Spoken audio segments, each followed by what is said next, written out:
Okay, so on the rubber umbrella or the dental dam demonstration, you'll see that I kind of struggle on getting the rubber umbrella around some of the clamps.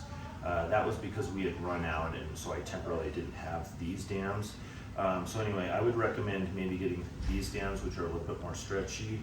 You don't have to use this exact brand, but you'll see here how stretchy they are, and so you're going to have a lot less tearing, and you'll be able to really stretch it over those rubber umbrellas without having to worry, and you're not going to get as much of that snapping sound, so it'll scare the patients just a little bit less. So again, I would recommend any of these stretchy ones.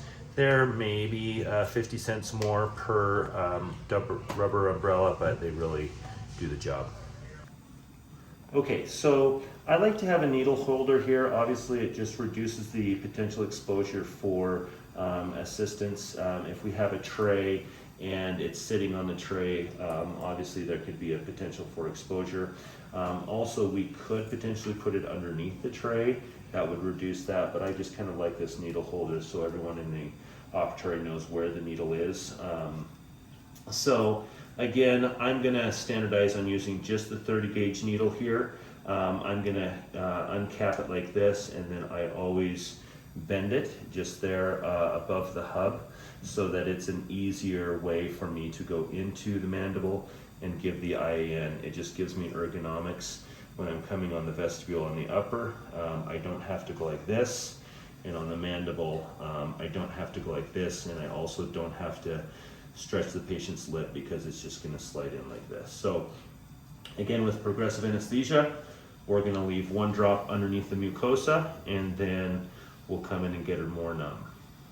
Take the rubber umbrella off, okay? So again, I'm going to just release that, okay? Now, if I had to maybe re-anesthetize the patient, get her a little bit more numb, I'm actually gonna leave the rubber umbrella on the framework, because if I come back in and place the clamp, I can simply replace the rubber umbrella at the same position. So I don't have my assistants take this off unless we're done with the procedure. But if I'm re-anesthetizing, or you know, maybe there's a gagging issue or a suctioning issue, I'm not taking that rubber umbrella off. Okay, so for the premolar, exactly the same situation. We're gonna just go ahead and put that onto the lingual, make sure that we're supragingival, place that onto the buccal, make sure that we're perfect, and then we're gonna ask the patient if she feels like there's any pinching. No. If not, what we'll do is we'll grab our rubber umbrella here. I will inspect it to find out what the best angle is. Again, the assistant is getting it out of my way. I'm going to snap it around the teeth. Okay. And then we're going to have the framework situated perfectly. You can see that the premolar was not on as well as the molar, so I'm glad that the assistant is not stretching it for me. I'm going to do it myself, and I'm going to do it kind of lightly. And then we can expect this. It's already perfectly placed, so I do not need the plastic instrument this time, and that's how we place the premolar.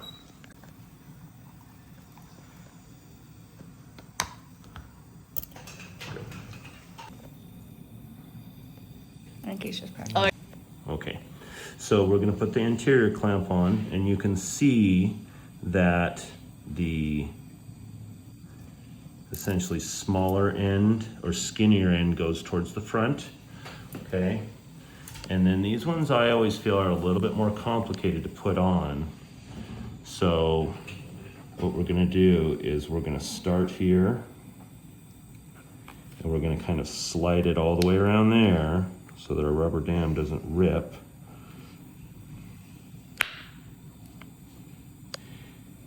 Kind of come around there.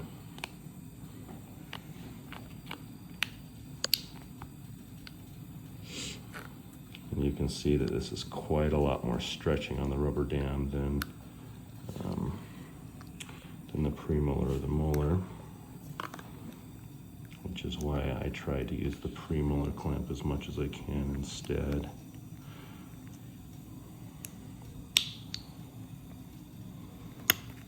Yep, and you can see.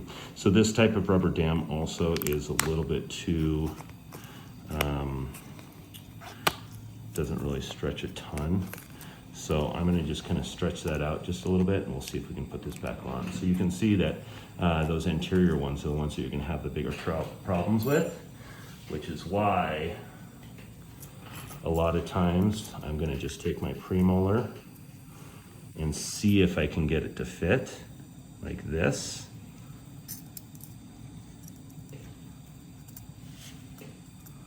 Let's say it's on 22. You can see the premolar fits just fine on 22, okay?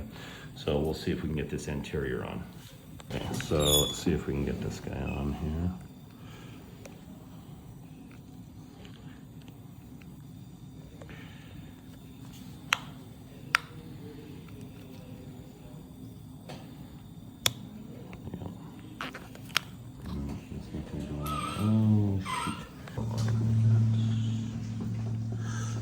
Okay, so, you know, with all rubber umbrellas, sometimes it's a struggle to get things on these anteriors, which is why I don't use that interior a ton. So sometimes what I'll use is just what are called wedgets. So it's just this little, almost like a floss there. I'll show you the material there, okay? And then you can place these on either side of the tooth, and then you can get your access that way. So, you know, when in doubt, always have these wedgets, but again, I'm not in love with the interior clamp. A lot of times I'll even do isolation from maybe the canine and do field isolation. That's another trick. But you know, obviously you absolutely need a rubber umbrella on every single root canal. So don't do any root canals unless you have rubber umbrellas, but wedgets help. Field isolation, and you know, when in doubt, use the interior clamp. The other thing too is to use rubber umbrellas that are very, very stretchy. Then it allows you to get around that hard to get interior clamp. So that's our little instruction on rubber umbrellas.